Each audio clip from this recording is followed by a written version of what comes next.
All right, boys and girls, I think we got to talk about the signs lost and incident at Zandvoort a little bit more. I mentioned it in my short yesterday, but I've been reading up on a lot of what happened and everybody's inputs. And I'm not blaming Lawson. Obviously, it's not up to Lawson or even VCarb to hand out penalties.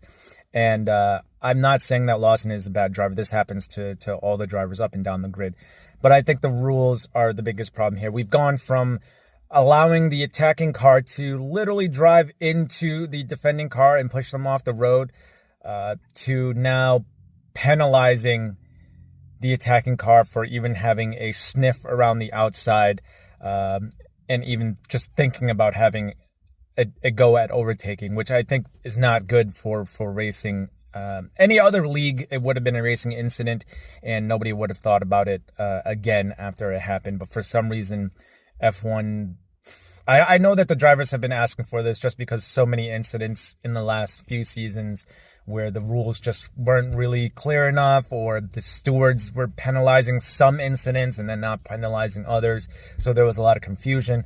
And so they've changed the rules a bit for this year. But to go from one extreme to the other, literally allowing drivers to damage other drivers' cars and push them off the road and not getting penalties, to now just, oh, well, you were there when the driver ahead had a snap of oversteer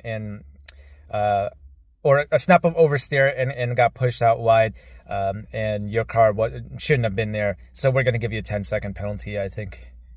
I don't know what Formula One has turned into here. But anyway, I'd like to know what your thoughts are.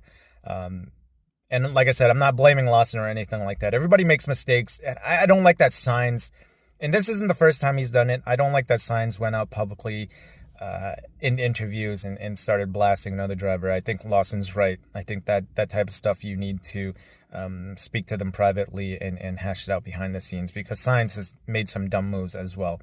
If we go back to like Bahrain with Sainz and Tsunoda, and it's not the first time Sainz has done this. So let me know what you guys think about the incident.